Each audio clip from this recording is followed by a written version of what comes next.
اور تو چھوڑو، ہمیں تو قرآن مجید کی بے حرمتی کے وقت بھی احتجاج نہیں کرنے دیا گیا، ہمیں کشمیر کے لوگوں کے لیے آواز اٹھانے کے لیے بھی باہر نہیں نکلنے دیا گیا، ہمیں اس وقت جو ناجائز قبضہ کیا ہوا اسرائیل نے فلسطین کے اوپر، اس کی آواز اٹھانے کے لیے بھی باہر نہیں آنے دیا گیا۔ اگر کوئی یہ سمجھتا ہے کہ ہم اپنا حق لینا نہیں جانتے تو یہ اس کی بھول ہے۔ ہم حق لینا بھی جانتے ہیں، ہم حق چھیننا بھی جانتے ہیں۔ الیکشن میں جو دھاندلی ہوئی، سب سے پہلے میں اپنے آپ کو پیش کرتا ہوں، اس پورے صوبے کو پیش کرتا ہوں۔ ہم راضی ہیں اس بات کے لیے کہ آؤ ہمارے حلقے کھولو، فارم 45 کی بنیاد پہ ہمیں حق دلاؤ۔ پہلے ہم یہاں سے اعلان کرتے ہیں اور ہم امید کرتے ہیں کہ جو بھی جمہوری سیاستدان ہے، وہ چاہے فیڈرل گورنمنٹ میں ہے چاہے وہ کسی صوبے میں ہے، وہ یہ اعلان کرے گا کہ آؤ فارم 45 کو کھولو، حلقوں کے اوپر حلقوں کو کھول کر یہ جو مینڈیٹ چوری ہوا ہے اس کو قوم کے سامنے لاؤ، دنیا کے سامنے لاؤ۔ ہم یہاں سے شروعات کرتے ہیں اس چیز کی۔ ہماری پارٹی کے ساتھ، ہمارے لیڈر کے ساتھ، ہمارے ورکر کے ساتھ، ہماری لیڈرشپ کے ساتھ جو ظلم ہوا، جو فسادیت ہوئی، وہ پاکستان تو کیا دنیا کی سیاسی تاریخ میں کہیں نہیں ملتی۔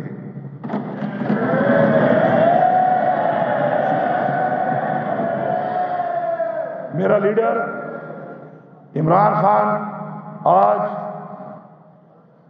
جیلی سے اس وقت خطاب جاری ہے۔ ان کی جانب سے کہا گیا ہے کہ خوشی ہو رہی ہے اس جیت پر، اور ساتھ ہی ساتھ ان کی جانب سے ابھی دعویٰ بھی کیا جا رہا ہے کہ وہ اپنے فرائض کو اچھے انداز سے سر انجام دیں گے۔ آپ کو بتاتے چلیں کہ وزیر اعلیٰ کے پی کے منتخب ہو گئے ہیں علی امین گنڈاپور۔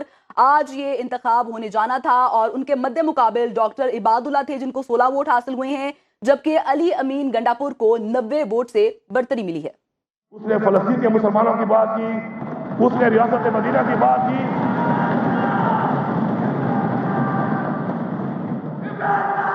اس نے پوری دنیا میں پاکستان کو ایک پہچان دی۔ 28 سال اس نے جستجو کی پاکستان کی سیاست کے اندر، ہمارے بچوں کے لیے، ہمارے لیے، ہماری قوم کے لیے، ہمارے آنے والی نسل کے لیے، کیونکہ وہ صحیح کہتا تھا اور صحیح کہتا ہے کہ ہم آزاد نہیں، ہم غلام ہیں۔ آج ہمیں پتہ چلا کہ عمران خان کی وہ بات کہ حقیقی آزادی وہ ہماری ضرورت تھی، ہماری ضرورت ہے اور ہماری ضرورت رہے گی جب تک ہم حقیقی طور پہ آزاد نہیں ہوتے۔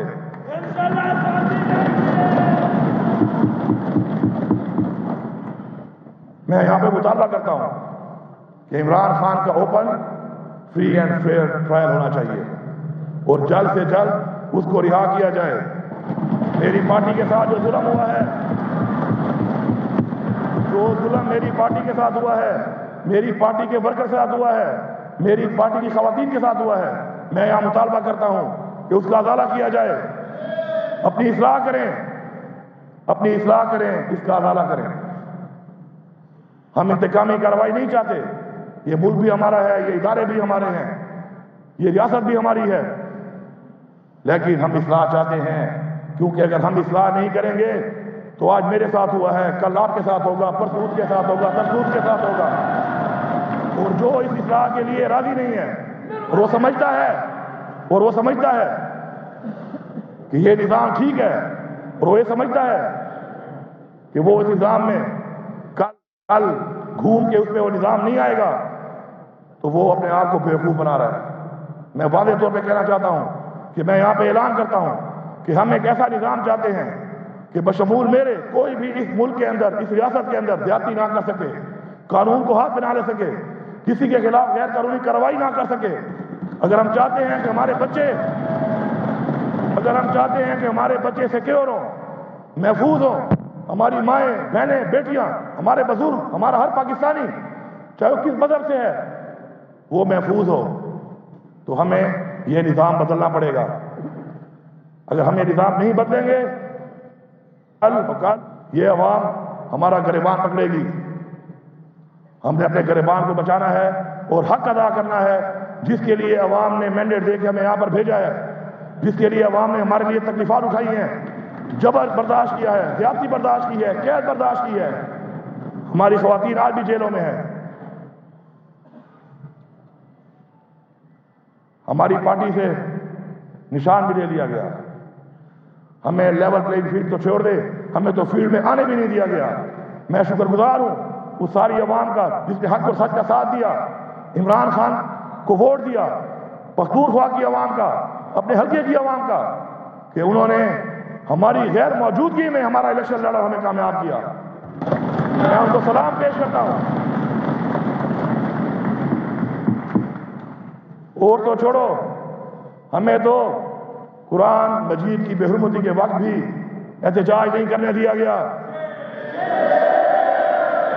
ہمیں کشمیر کے لوگوں کے لیے آواز اٹھانے کے لیے بھی باہر نہیں نکلنے دیا گیا.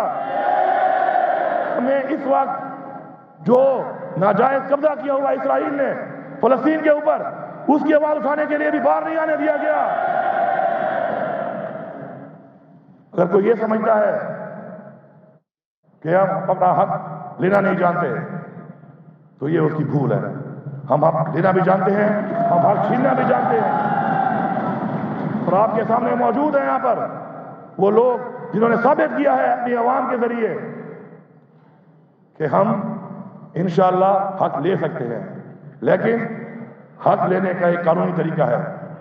خدارہ مجبور نہ کیا جائے اس قوم کو، خدارہ مجبور نہ کیا جائے اس نوجوان کو، ہماری نسل کو، کہ وہ حق چھیننے کے لیے اپنی آواز اٹھائے اور حق مانگتی رہے. کیونکہ ریاست کا فرض بنتا ہے، اس آئین میں پروٹیکٹڈ ہے کہ ریاست ہمیں اپنا حق دے گی. یہ ذمہ داری ہے ریاست کی.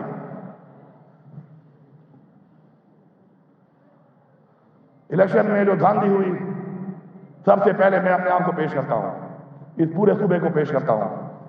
ہم راضی ہیں اس بات کے لیے کہ آؤ ہمارے حلقے کھولو، فارم 45 کی بنیاد پہ ہمیں حق دلاؤ. پہلے ہم یہاں سے اعلان کرتے ہیں اور ہم امید کرتے ہیں کہ جو بھی جمہوری سیاستدان ہے، وہ چاہے فیڈرل گورنمنٹ میں ہے چاہے وہ کسی صوبے میں ہے، وہ یہ اعلان کرے گا کہ آؤ فارم 45 کو کھولو، حلقوں کے اوپر حلقوں کو کھول کر یہ جو مینڈیٹ چوری ہوا ہے اس کو قوم کے سامنے لاؤ، دنیا کے سامنے لاؤ. ہم یہاں سے شروعات کرتے ہیں چیز کی، کیونکہ مینڈیٹ کو چوری کرنا آئین سے غداری ہے، اس قوم سے غداری ہے. ووٹ قوم کی امانت ہے، ہم نے اس کا امین بننا ہے اور انشاءاللہ ہم وہ نظام لائیں گے. پہلے بھی ہم کوشش کر رہے تھے کہ ہم ایسا سسٹم لے آئیں کہ دھاندلی نہ ہو سکے، لیکن اس کے جو مخالف تھے اس نظام کو لانے کے، آج ثابت ہو گیا کہ وہ چاہتے ہیں کہ دھاندلی ہو، کیونکہ دھاندلی کے بغیر یہ قوم آزاد نہیں ہوگی. یہ قوم پہ مسلط کیا جائے گا ان لوگوں کو کہ جن لوگوں نے آج یہ حال کیا ہمارے ملک کا.